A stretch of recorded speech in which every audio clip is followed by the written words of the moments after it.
نحمده ونستعينه ونستغفره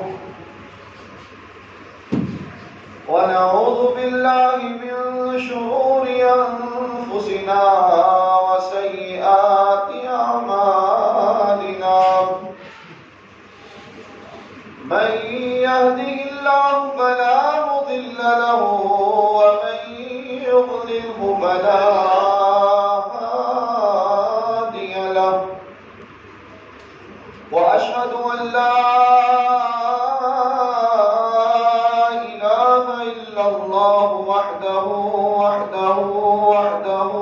لا شريك له وأشهد أن محمدًا عبده ورسوله اللهم صل على محمد وعلى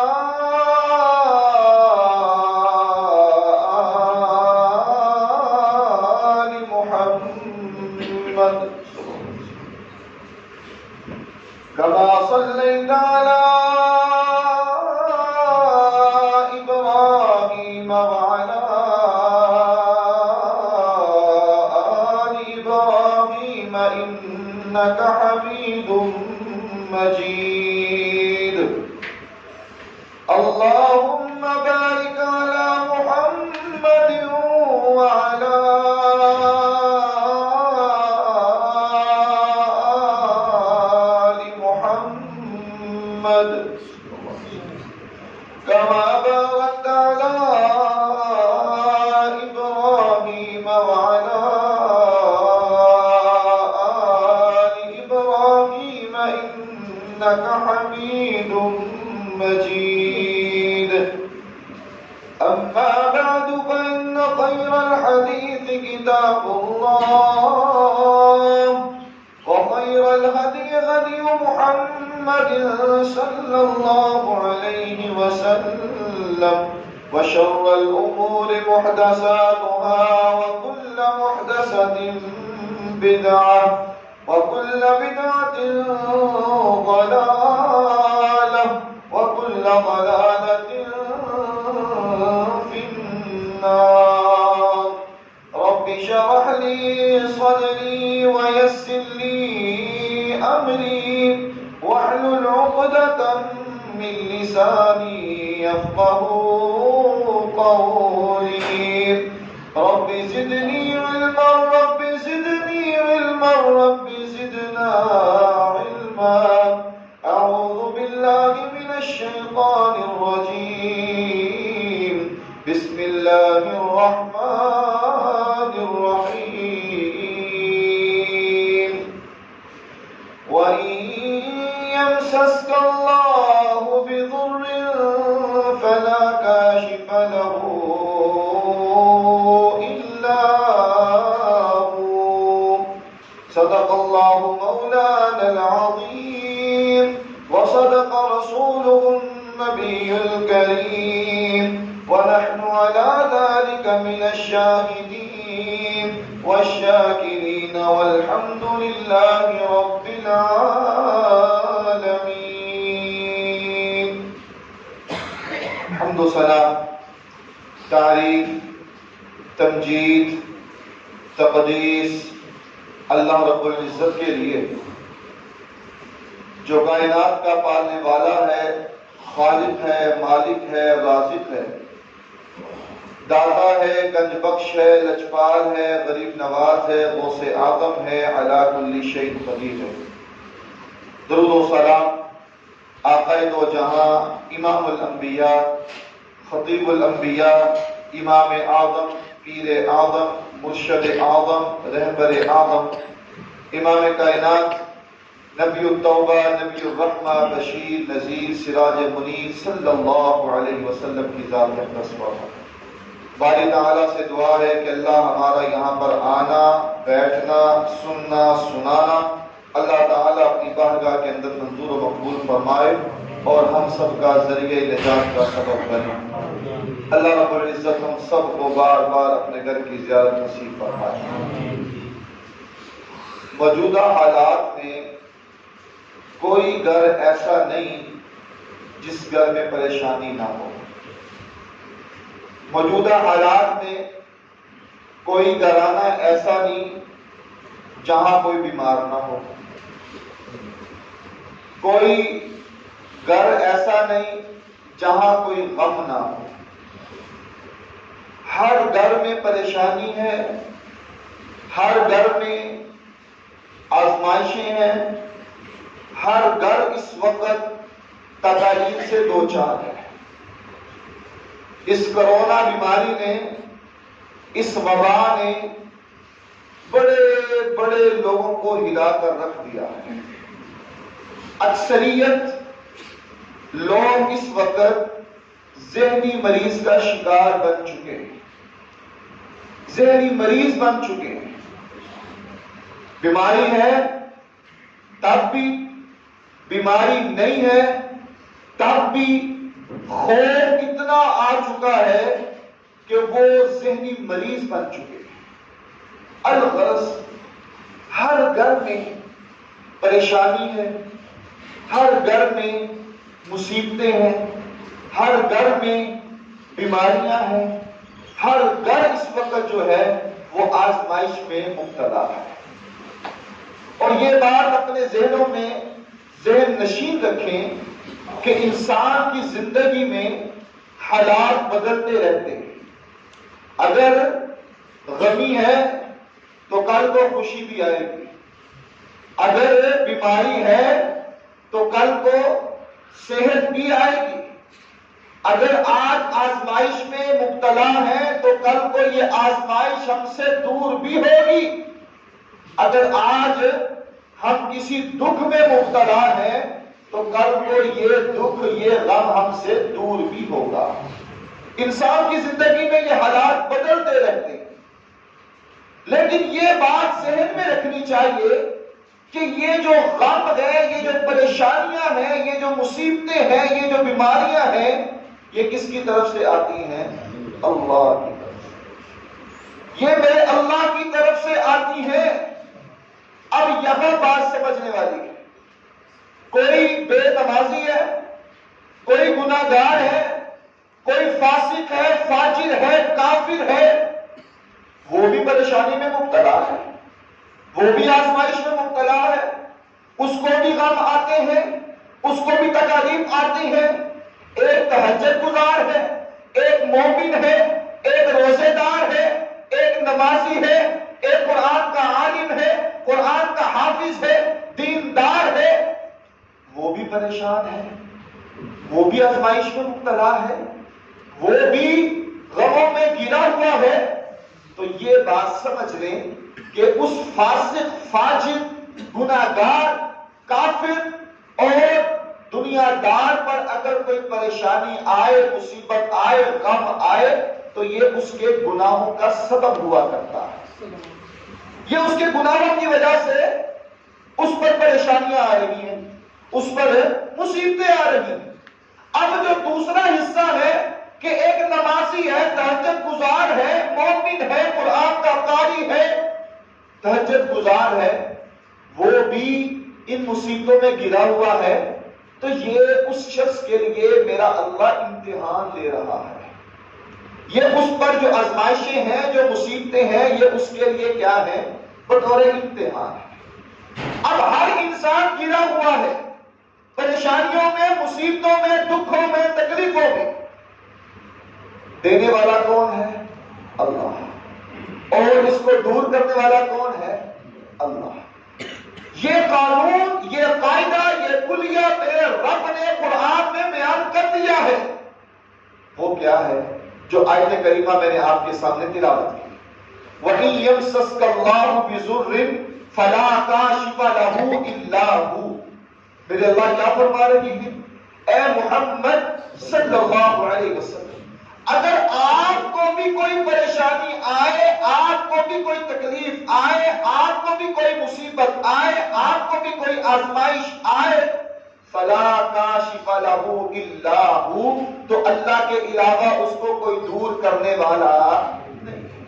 جب یہ قانون آ گیا محمد صلی اللہ علیہ وسلم کے متعلق، تو ہماری اور آپ کی اوقات کیا ہے؟ تو بالاولا ہماری مصیبتوں کو دور کرنے والا کون ہے؟ اللہ۔ دنیا دار ہماری مصیبتوں کو دور کر سکتا نہیں، ہماری پریشانیوں کو دنیا والا دور کر سکتا، کوئی پیر، کوئی ولی، کوئی فقیر، کوئی ایک انسان بھی ہمارے غموں کو ہم سے دور کر سکتا، ہمارے غموں سے ہمیں نجات دلا سکتا، ہماری آزمائشوں کو ہم سے ختم کر سکتا، ہماری بیماریوں کو ہم سے کوئی دور کر سکتا نہیں۔ کیوں؟ کیونکہ محمد صلی اللہ علیہ وسلم کے متعلق میرے رب نے فرما دیا ہے کہ اگر آپ کو بھی کوئی ایسا مسئلہ آئے تو میرے علاوہ اس کو کوئی دور کرنے والا نہیں۔ جب سب کچھ اللہ نے کرنا ہے تو پھر ہمیں رجوع بھی کس کی طرف کرنا چاہیے؟ اللہ کی طرف۔ جب سب کچھ میرے مالک نے کرنا ہے تو پھر تعلق بھی کس کے ساتھ بنانا چاہیے؟ اللہ کی۔ جب ساری مصیبتوں کو دور میرے رب نے کرنا ہے تو پھر ہمیں اپنا تعلق جو ہے وہ اپنے اللہ سے مضبوط رکھنا چاہیے۔ میرے رب نے قرآن میں بھی اور احادیث میں بھی رسول اللہ صلی اللہ علیہ وسلم کے ذریعے یہ بات لوگوں تک پہنچا دی ہے کہ اگر تمہیں کوئی مصیبت آئے، پریشانی آئے، غم آئے تو تم یہ کام کر لو، میں تمہاری مصیبتوں کو دور کر دوں۔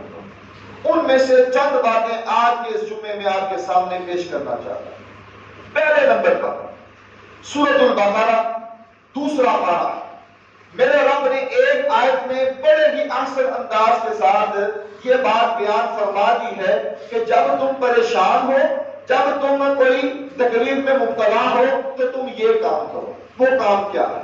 یا ایھا الذین آمنوا استعینوا بالصبر والصلاۃ ان اللہ مع الصابرین۔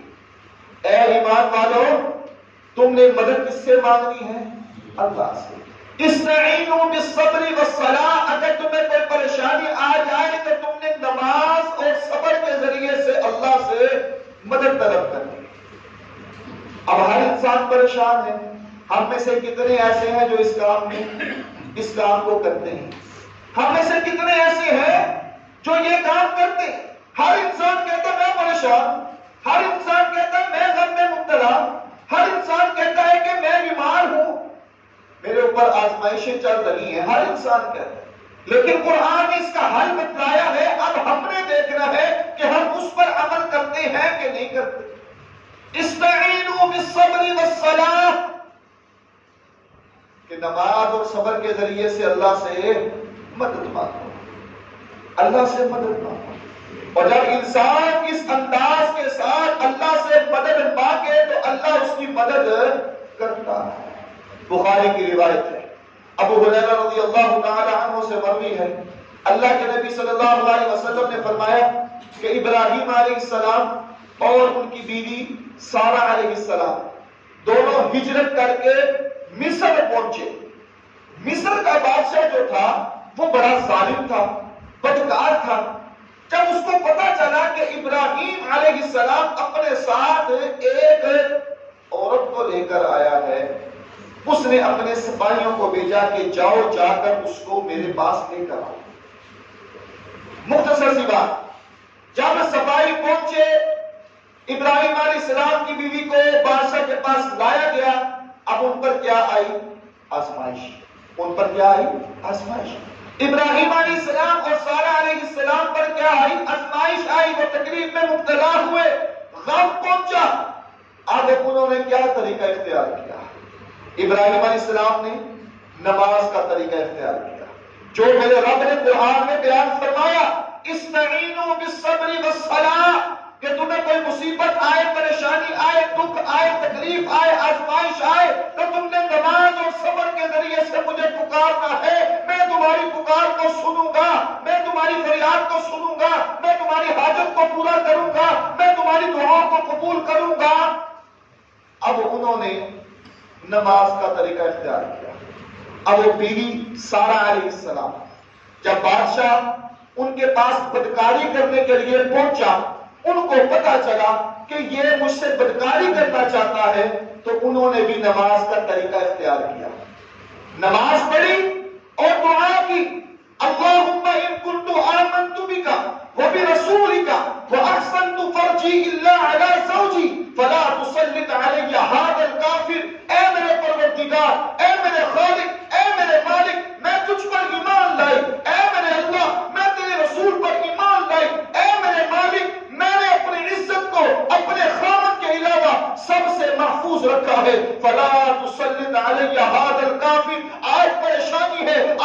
مصیبت ہے، آج غم ہے، آج تکلیف ہے، آج آزمائش ہے، اے میرے پروردگار آج اس کافر کو میرے اوپر مسلط نہ کرنا، آج اس بے ایمان کو میرے اوپر مسلط نہ کرنا، آج میری عزت کو داغدار نہ کرنا، اے میرے مالک جہاں کوئی موجود نہیں ہے، بادشاہ بھی ہے، اس کے سپاہی بھی ہے، میں اکیلی ہوں، تنہا ہوں، میرے پاس کوئی نہیں ہے، کوئی میری مدد کرنے والا نہیں ہے، صرف تیرے علاوہ تو ہی میرا خالق ہے، تو ہی میرا مالک ہے، تو ہی میرا رازق ہے، اے میرے اللہ فلا تسلط علی هذا الکافر، اے میرے اللہ اس بے ایمان کو میرے اوپر مسلط نہ کرنا۔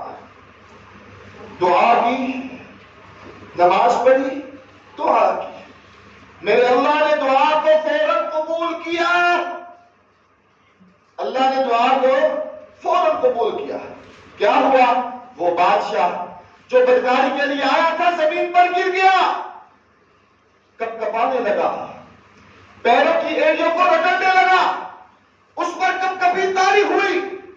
اب سارہ علیہ السلام پریشان ہے کہ یا اللہ بادشاہ ہے، اگر یہ اس حال میں مر گیا، اللہم ان یمت یقالو ہی قتلتہ، اللہم ان یمت یقالو ہی قتلتہ، اللہ اگر یہ مر گیا تو لوگ کہیں گے کہ سارہ نے بادشاہ کو قتل کر دیا ہے۔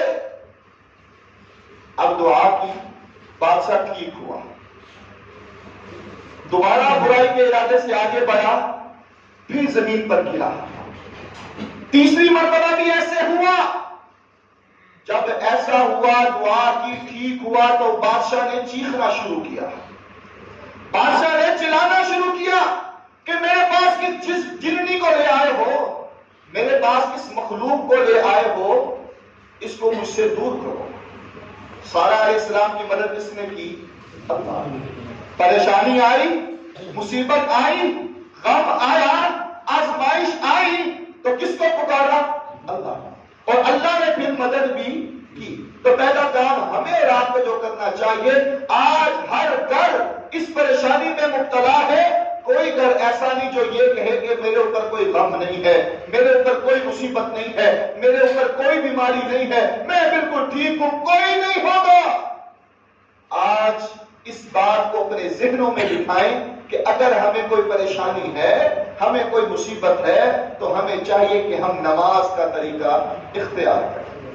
دوسرے نمبر پر جو رسول اللہ صلی اللہ علیہ وسلم کی سیرت سے ہمیں پیغام ملتا ہے، وہ کیا ہے کہ آپ صلی اللہ علیہ وسلم پر درود پڑھا جائے، آپ پر کثرت کے ساتھ درود پڑھا جائے۔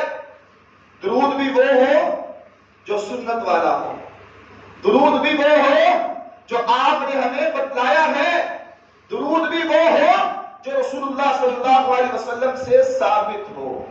جب انسان یہ کام کر دے گا، وہ مشہور حدیث ہے، اکثر بیان کی ہے، کعب رضی اللہ تعالی عنہ سے مروی ہے، پوچھا اللہ کے نبی صلی اللہ علیہ وسلم، جب سے میں نے درود کی فضیلت سنی ہے، میرا دل کرتا ہے کہ میں آپ پر زیادہ سے زیادہ درود پڑھوں، کثرت کے ساتھ درود پڑھوں۔ آپ نے فرمایا ٹھیک ہے تو درود پڑھ۔ یا رسول اللہ صلی اللہ علیہ وسلم مجھے بتلائیے کہ میں کتنا درود پڑھوں؟ آپ نے فرمایا تیری مرضی ہے، جتنا مرضی درود پڑھ۔ وہ صحابی کہنے لگے کہ ٹھیک ہے، جتنی میں عبادت کرتا ہوں اس میں سے چوتھا حصہ جو ہے وہ میں صرف درود ہی پڑھوں گا۔ آپ نے فرمایا ٹھیک ہے، فَإِن شِئْتَ تیری مرضی ہے، ان شِئْتَ تیری مرضی ہے، فَإِن زِدْتَ فَهُوَ خَيْرٌ لَكَ اگر تو اس کو اور بڑھائے تو وہ تیرے لیے بہتر ہے۔ صحابی کہنے لگے کہ میں تیسرا حصہ۔ آپ نے فرمایا تیری مرضی ہے۔ صحابی فرمانے لگے آدھا حصہ۔ آپ نے فرمایا تیری مرضی ہے۔ صحابی کہنے لگے کہ یا رسول اللہ صلی اللہ علیہ وسلم اب میں سارا وقت آپ پر درود ہی پڑھوں گا۔ آپ نے فرمایا کہ اگر یہ بات ہے تو اللہ تیرے سارے غموں کو تجھ سے دور کر دے گا۔ اگر تو مجھ پر درود پڑھے گا تو سن لے اللہ تیری ساری تکلیفوں کو تجھ سے دور کر دے گا۔ مسند احمد کی روایت ہے کہ رسول اللہ صلی اللہ علیہ وسلم نے فرمایا کہ اللہ تیرے سارے دنیا اور آخرت کے غموں کو دور کر دے گا، دنیا اور آخرت کی پریشانیوں کو دور کر دے گا، دنیا اور آخرت کی مصیبتوں کو دور کر دے گا۔ کس وجہ سے؟ اگر تو محمد رسول اللہ صلی اللہ علیہ وسلم پر درود پڑے گا۔ دوسرا کام کیا ہوا؟ درود. مصیبت آئے، پریشانی آئے تو ہمیں کیا کرنا ہے؟ کثرت کے ساتھ درود پڑھنا ہے. تیسرے نمبر پر جو کام ہمیں کرنا چاہیے، جو رسول اللہ صلی اللہ علیہ وسلم ہمیں بتلا گئے، جو آپ صلی اللہ علیہ وسلم نے صحابہ کو سکھلا دیا اور صحابہ کے ذریعے سے آگے چلتا چلتا ہمارے پاس دین پہنچا، اس میں تیسرا عمل آپ صلی اللہ علیہ وسلم نے جو بتلایا وہ ایک دعا ہے. دعا کا بھی اہتمام کرنا چاہیے. مسلم کی روایت ہے، اللہ کے نبی صلی اللہ علیہ وسلم نے ایک دعا سکھلائی. وہ دعا یہ ہے، انا للہ و انا الیہ راجعون، اللہم اجرنی فی مصیبتی واخلف لی خیرا منہا. اس دعا کو یاد کرنا چاہیے. کوئی ٹائم نہیں لگے گا، 5-7 منٹ لگے گے، یہ دعا یاد ہو جائے گی. انا للہ و انا الیہ راجعون اتنا تو سب کو ہی آتا ہے. اس کے بعد کے الفاظ کیا ہیں؟ اللہم اجرنی فی مصیبتی واخلف لی خیرا منہا. اس دعا کو بھی یاد کریں، بڑی فضیلت ہے، بڑی اہمیت ہے. روایت کیا ہے؟ حدیث کیا ہے؟ مسلم کی روایت ہے. ام سلمہ رضی اللہ تعالی عنہا بیان کرتی ہیں کہ اللہ کے نبی صلی اللہ علیہ وسلم نے یہ دعا مجھے سکھلائی. ایک روایت میں آتا ہے کہ ام سلمہ کے خامد کو اللہ کے نبی صلی اللہ علیہ وسلم نے دعا سکھلائی اور اس خامد نے اپنی بیوی کو آ کر یہ دعا سکھلائی. یہ دعا انہوں نے یاد کر لی. جنگ احد ہے، ام سلمہ رضی اللہ تعالی عنہا کا خامد جو ہے وہ میدان جنگ میں گئے. جنگ احد میں وہ زخمی ہوئے، واپس آئے تو زخم گہرا تھا، وہ شہید ہو گئے. اب بیوی جو ہے وہ خود اللہ کے نبی صلی اللہ علیہ وسلم کو جا کر پیغام دیتی ہے کہ یا رسول اللہ صلی اللہ علیہ وسلم، میرا خامن مجھے چھوڑ کر چلا گیا، میرا خامن اس دنیا سے چلا گیا. ام سلمہ رو رہی ہیں. آپ نے فرمایا ام سلمہ صبر کرو. ام سلمہ کہتی ہیں کہ میں اپنے خامن سے بہت خوش تھی. میرا خامن میرے ساتھ بڑی محبت کرنے والا تھا. میرا اور میرے خامن کا تعلق بہت مضبوط تھا. اب وہ مجھ سے جدا ہوا ہے اور میں رو رہی ہوں اور اللہ کے نبی صلی اللہ علیہ وسلم کی وہ دعا پڑھ رہی ہوں جو آپ نے سکھلائی. اللہم اجرنی فی مصیبتی واخلف لی خیرا منہا. اے میرے مالک، میرے اوپر مصیبت آئی ہے، میرے اوپر پریشانی آئی ہے، میری اس مصیبت کو، میری اس پریشانی کو، میرے اس غم کو، میرے اس دکھ کو، میری اس آزمائش کو مجھ سے دور کر دے. واخلف لی خیرا منہا، اور اس پریشانی سے بہتر بدل مجھے عطا فرما. جو غم مجھے آیا ہے اس غم سے بہتر مجھے آسانی عطا فرما. اب بیوی دعا کر رہی ہے اور سوچ رہی ہے کہ یہ میرا خامن تو مجھ سے بڑی محبت کرنے والا ہے، بڑا پیار کرنے والا ہے، یہ مجھ سے جدا ہو گیا ہے. اب میں دعا کر رہی ہوں تو میرے خامن سے بہتر اور کون شخص ہو سکتا ہے، کیونکہ میں اپنے خامن سے بہت راضی تھی. لیکن قربان جائیے صحابی رسول صلی اللہ علیہ وسلم کی بیوی پر کہ ان کا ایمان مضبوط تھا، ان کا یقین تھا کہ آپ کا فرمان حق ہے، سچ ہے، آپ کا فرمان جھوٹا نہیں ہو سکتا. دعا پڑھ رہی ہے، انا للہ و انا الیہ راجعون، اللہم اجرنی فی مصیبتی واخلف لی خیرا منہا. دعا پڑھ رہی ہے. جب خامن فوت ہوا تو وہ حمل کے ساتھ تھے. حمل تھا ان کو. وضع حمل کے بعد اللہ کے نبی صلی اللہ علیہ وسلم ایک دن ان کے گھر تشریف لائے. آ کر کہنے لگے ام سلمہ اجازت ہے. ام سلمہ نے آپ کو اندر بلایا، آپ نے تشریف رکھی. آپ صلی اللہ علیہ وسلم نے کہا ام سلمہ میں تجھے اپنے ساتھ شادی کرنے کا پیغام دیتا ہوں. میں محمد صلی اللہ علیہ وسلم تمہارے ساتھ شادی کرنا چاہتا ہوں، نکاح کا پیغام دینے آیا ہوں. اب ام سلمہ رضی اللہ تعالی عنہا جو تھی کہنے لگی یا رسول اللہ صلی اللہ علیہ وسلم 3 باتیں میرے اندر موجود ہیں، 3 چیزیں میرے اندر موجود ہیں. پہلے نمبر پر میری طبیعت جو ہے وہ بڑی غصے والی ہے، مجھے غصہ بہت آتا ہے۔ دوسرے نمبر پر میں عمر رسیدہ ہوں، میری عمر جو ہے وہ زیادہ ہے۔ تیسرے نمبر پر یا رسول اللہ صلی اللہ علیہ وسلم میرے بچے بھی ہیں۔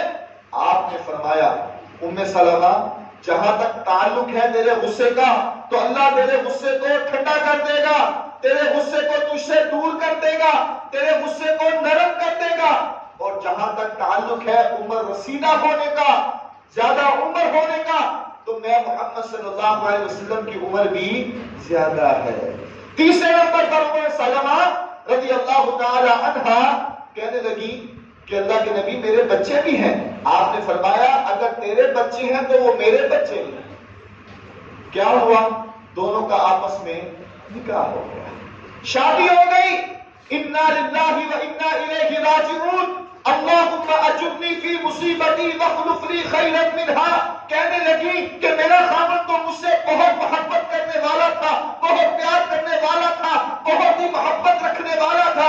میں سوچ رہی تھی کہ مجھ خاوند سے بہتر اور کون سا خاوند ہو سکتا ہے۔ میرے رب نے اس دعا کی بدولت پوری کائنات کے امام جناب محمد رسول اللہ صلی اللہ علیہ وسلم کو میرے نکاح میں کر دیا۔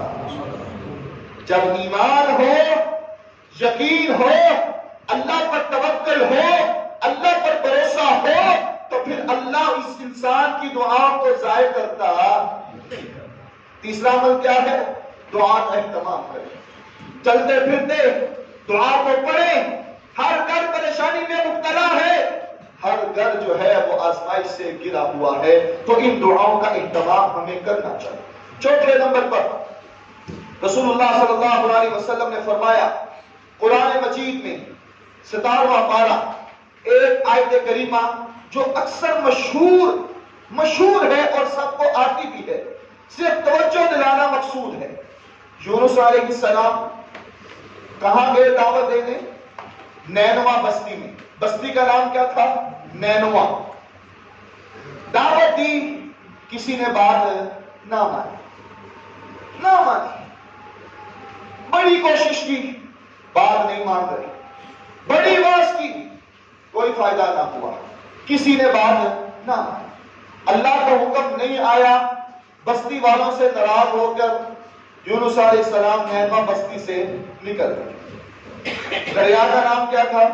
فرات۔ دریائے فرات کے کنارے پہنچے، کشتی میں بیٹھے، مختصر سی بات کشتی درمیان میں گئی اور وہ ہلنے لگی، کرے ڈالے گئے یونس علیہ السلام مچھلی کے پیٹ کے اندر۔ اب میرے اللہ نے کیا فرمایا کہ اے مچھلی اس کو لقمہ غذا نہیں بنانا، اس کو اندر لے کر جانا ہے لیکن لقمہ غذا نہیں بنانا۔ اب یونس علیہ السلام جب مچھلی کے پیٹ میں گئے، سمندر کے پانی کا اندھیرا اور مچھلی کے پیٹ کا اندھیرا، وہاں یونس علیہ السلام کو احساس ہوا کہ میں تو اللہ کے حکم کے بغیر ہی وہاں سے نکل آیا۔ تو انہوں نے پھر کس کو پکارا؟ اللہ۔ انبیاء کا کیا شیوا تھا کہ ان پر کوئی مصیبت آئے تو کس کو پکارتے تھے؟ اللہ۔ یہی پیغام ہم تک پہنچا ہے کہ آج مصیبت آئے، پریشانی آئے، دکھ آئے، تکلیف آئے تو دنیا والے میں سے کوئی بھی اس کو دور کر سکتا نہیں، سوائے کس کے؟ اللہ۔ یونس علیہ السلام نے کس کو پکارا؟ اللہ۔ فنادى في الظلمات لا اله الا انت سبحانك اني كنت من الظالمين۔ یہ دعا پڑھنی شروع کر دی کہ اللہ تیرے علاوہ اور کوئی نہیں ہے، تیرے علاوہ اور کوئی نہیں ہے جو مجھے اس مصیبت سے نکال دے۔ میرے مالک تیرے علاوہ اور کوئی نہیں ہے جو مجھے اس اندھیروں سے نکال دے۔ میرے مالک تیرے علاوہ اور کوئی نہیں ہے جو مجھے اس مچھلی کے پیٹ سے نکال دے۔ سبحانک، اللہ تو پاک ہے، میرے مالک تو ہر عیب سے پاک ہے۔ انی کنت من الظالمین، اللہ مجھ سے غلطی ہوئی۔ مفسرین نے لکھا ہے 41 دن یونس علیہ السلام صرف اسی کلمے کا ورد کرتے رہے، اسی کلمے کو پڑھتے رہے۔ میرے اللہ نے مچھلی کو حکم دیا کہ جاؤ، جا کر دریا کے کنارے اس کو باہر نکال دو۔ یونس علیہ السلام کو نجات کیسے ملی؟ اللہ کو پکارنے سے۔ سعد بن ابی وقاص رضی اللہ تعالی عنہ وہ اللہ کے نبی صلی اللہ علیہ وسلم سے پوچھتے ہیں کہ یا رسول اللہ صلی اللہ علیہ وسلم، یہ جو یونس علیہ السلام نے دعا مانگی اور ان کو نجات ملی، یہ ان کے لیے خاص ہے کہ ہم بھی یہ عمل کر سکتے ہیں؟ ہمارے اوپر بھی کوئی پریشانی آئے، مصیبت آئے، دکھ آئے، تکلیف آئے، آزمائش آئے، تو ہم بھی اس وظیفے کے ساتھ اپنی پریشانیوں کو دور کروا سکتے ہیں؟ تو آپ نے فرمایا سعد، تو نے قرآن نہیں پڑھا؟ فَاسْتَجَبْنَا لَهُ وَنَجَّيْنَاهُ مِنَ الْغَمِّ وَكَذَلِكَ نُنْجِي الْمُؤْمِنِينَ کہ جو بھی انسان، جو بھی مومن اس وظیفے کے ساتھ مجھ سے مدد مانگے گا، جو بھی انسان اس وظیفے کے ساتھ مجھے پکارے گا، میں اس کی پکار کو سنوں گا، میں اس کو اس غم سے نجات دلاؤں گا، میں اس کو اس مصیبت سے نجات دوں گا جو انسان مجھے پکارے گا۔ تو ہمیں کیا کرنا چاہیے؟ اس وظیفے کو بھی پڑھنا چاہیے۔ اکثر احباب جو ہیں وہ یہ بھی کہتے ہیں کہ یہ وظیفہ بڑا گرم ہے، یہ کلمات بڑے گرم ہیں۔ وہ شخص خود تو گرم ہو سکتا ہے لیکن اللہ کا کلام گرم ہو سکتا نہیں ہے۔ اللہ کا کلام ہر انسان کے لیے شفا ہے، ہر انسان کے لیے۔ وَنُنَزِّلُ مِنَ الْقُرْآنِ مَا هُوَ شِفَاءٌ وَرَحْمَةٌ لِّلْمُؤْمِنِينَ کہ مومنوں کے لیے یہ قرآن شفا ہے، رحمت ہے۔ اور اگر ہم یہاں پر کہہ دیں، پیر صاحب کہتے ہیں کہ تم نہ پڑھو، یہ بڑا گرم کلام ہے، یہ بڑا گرم وظیفہ ہے، نہیں کر لوں گا، تم نہ کرو، نہیں۔ وَكَذَلِكَ نُنْجِي الْمُؤْمِنِينَ یقین کے ساتھ، ایمان کے ساتھ جب انسان پڑھے گا تو پھر میرا اللہ اس کی پریشانی کو ضرور دور کرے گا۔ 5ویں نمبر پر جو کام ہمیں کرنا چاہیے، جس کی ہر گھر کو ضرورت ہے، اگر ہم کریں گے تو یقیناً ہمیں روحانی تسکین ملے گی، ہمیں روحانی سکون ملے گا، ہمارا ایمان جو ہے وہ تازہ ہوگا، ہمارے ایمان کو تقویت ملے گی، ہمارا ایمان مضبوط ہوگا اگر ہم ان طریقوں کو اپنائیں گے۔ ان میں سے 5واں کام کیا ہے؟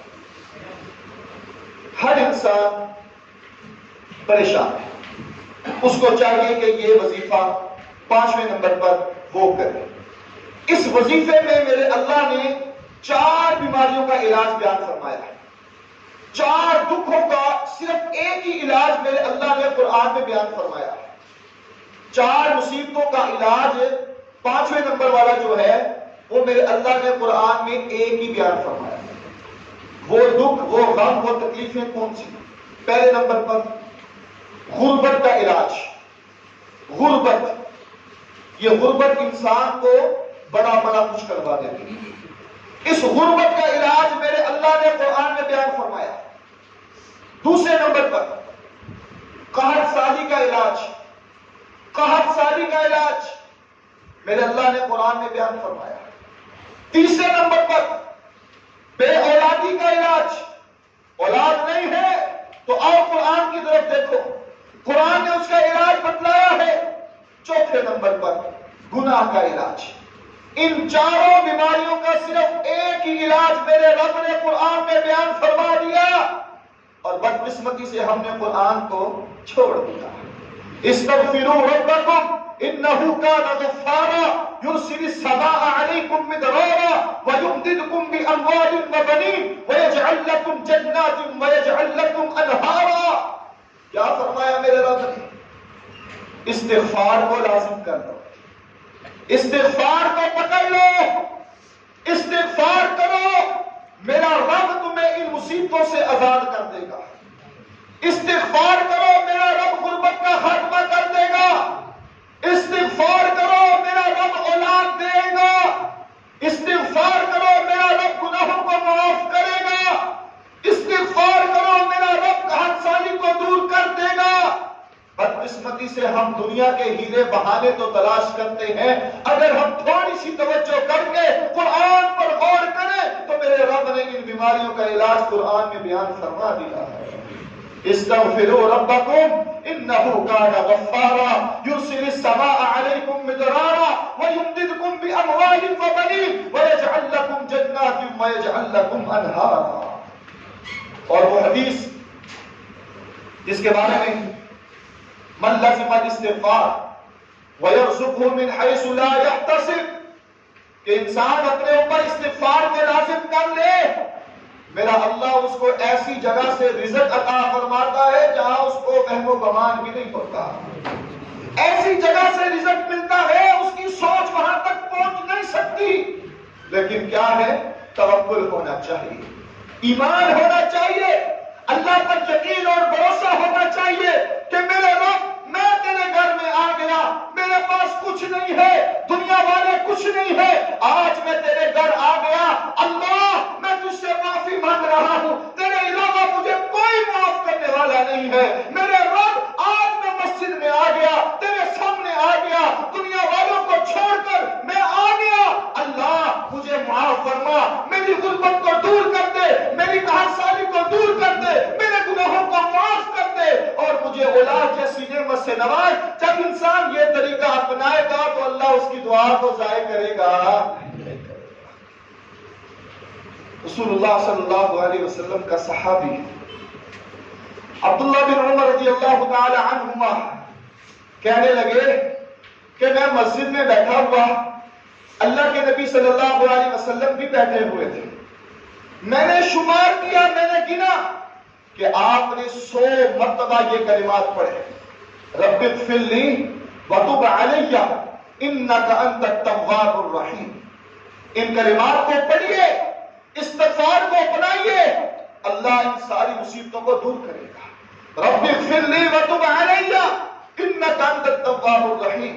اور وہ روایت کہ آپ نے فرمایا کہ جو انسان یہ کلمات پڑھے، استغفر اللہ الذی لا الہ الا هو الحی القیوم واتوب الیہ، اللہ اس انسان کے سارے گناہوں کو معاف کر دیتا ہے، اگرچہ وہ جہاد سے ہی کیوں نہ بھاگا ہو۔ جہاد سے بھاگنا بہت بڑا جرم ہے، بہت بڑا گناہ ہے، لیکن آپ نے فرمایا استغفر اللہ الذی لا الہ الا هو الحی القیوم واتوب الیہ۔ اگر انسان ان کلمات کو پڑھتا ہے تو اللہ اس کے گناہوں کو معاف فرماتا ہے۔ 5ویں نمبر پر استغفار کیجیے، استغفار کیجیے، یہ برکتوں والا مہینہ اپنے اندر تبدیلی لائیے، اپنے اندر تبدیلی پیدا کیجیے، اپنے اندر تبدیلی لائیں کہ آج یہ مہینہ ہماری زندگیوں میں ایک مرتبہ پھر آیا، اب ہم نے آگے زندگی کیسے گزارنی ہے یہ میں نے اور آپ نے سوچنا ہے۔ ہماری پریشانیوں کا حل، ہماری مصیبتوں کا حل، ہمارے غموں کا حل، ہماری آزمائشوں کا حل ہمارے رب نے قرآن میں بیان فرما دیا ہے، محمد الرسول اللہ صلی اللہ علیہ وسلم کے فرمان میں بیان فرما دیا۔ بخاری کی روایت ہے 6 نمبر پر، وہ 3 دوست، مشہور واقعہ، 3 دوست سفر پر جا رہے تھے، بارش ہوئی، اب انہوں نے بارش کے پانی سے بچنے کے لیے ایک غار میں پناہ لی۔ جب غار میں وہ داخل ہوئے تو پتھر آیا اور غار کے منہ پر آ کر رک گیا۔ اب وہ شخص تینوں جو تھے وہ نہ باہر جا سکتے ہیں اور نہ ہی وہ باہر ان کو کچھ نظر آ رہا ہے۔ اب وہ پریشان ہے۔ ابو ہریرہ رضی اللہ تعالی عنہ سے مروی ہے، اللہ کے نبی صلی اللہ علیہ وسلم نے بیان فرمایا، تینوں دوست غار کے اندر اب پریشان ہوئے کہ اب یہاں سے ہمیں کون نکالے گا، موت کے علاوہ ان کو کچھ نظر نہیں آ رہا، غار کا اندھیرا، سورج بھی نظر، چاند بھی نظر، کوئی روشنی نظر نہیں آ رہی، غار کا اندھیرا۔ اب تینوں نے آپس میں مشورہ کیا کہ آؤ اب اللہ سے مدد مانگتے ہیں، آؤ یاد کرو اپنی نیکیوں کو، ان نیکیوں کو جو صرف اللہ کی رضا کے لیے کی ہیں، ان نیکیوں کے ذریعے سے ہم اللہ سے دعا کرتے ہیں کہ باری تعالیٰ اگر ہماری وہ نیکی قبول ہے تو آج ہمیں اس مصیبت سے نجات دلا۔ پہلا شخص آیا، آ کر کہنے لگا، اے میرے اللہ، میں بکریوں کا چرواہا، میں بکریوں کو چرانے والا، اللہ سارا دن میں بکریوں کو چراتا ہوں، اللہ سارا دن میں باہر جاتا ہوں، میرا معمول یہ ہے کہ جب میں گھر آؤں تو سب سے پہلے میں اپنے والدین کو بکریوں کا دودھ پلاتا ہوں، پھر اپنے بچوں اور اپنی بیوی کو پلاتا ہوں۔ اللہ، ایک دن میں دور نکل گیا، میرا مالک دور چلا گیا، مجھے آتے آتے دیر ہو گئی۔ جب میں گھر پہنچا تو میں دیکھ رہا ہوں کہ میرے والدین سو چکے ہیں۔ اللہ، گھر میں بچے بھی موجود تھے، اللہ گھر میں بیوی بھی موجود تھی، وہ بھوکے تھے، پیاسے تھے، ان کو بھوک لگی ہوئی تھی۔ میرے مالک، میں گھر آیا، میں نے بکریوں کا دودھ دھویا، میں اپنے والدین کے پاس گیا، اللہ وہ سو چکے تھے۔ میرے مالک، بچے رو رہے تھے، میرے مالک بیوی کو بھوک لگی تھی، لیکن میں نے ان کو پلانا مناسب نہیں سمجھا۔ اللہ، میں وہ پیالہ، میں وہ برتن، وہ دودھ والا ساری رات اپنے والدین کے قدموں میں لے کر کھڑا رہا کہ میرے والدین بیدار ہو تو میں ان کو پلاؤں، اس کے بعد اپنے بچوں اور بیوی کو پلاؤں۔ اللہ، صرف تیری رضا کے لیے، مالک صرف تجھے راضی کرنے کے لیے ساری رات میں وہاں کھڑا رہا۔ اگر میری وہ نیکی قبول ہے تو اللہ آج اس مصیبت سے نجات دے دے۔ اللہ نے دعا کو قبول کیا، پتھر تھوڑا سا پیچھے ہٹا، اللہ نے دعا کو سنا، مصیبت کو تھوڑا سا دور کیا، لیکن انسان وہاں سے باہر نکل سکتا نہیں نکل سکتا۔ چھٹے نمبر پر کیا ہمیں معلوم ہوا کہ والدین کی خدمت کرنا، اللہ اس سے انسان کی پریشانیوں کو دور کرتا ہے۔ والدین کا ادب کرنا، احترام کرنا، والدین کی عزت کرنا، توقیر کرنا، اللہ ایسے انسان کی پریشانیوں کو، مصیبتوں کو، غموں کو، تکلیفوں کو، دکھوں کو، آزمائشوں کو دور کر دیتا ہے۔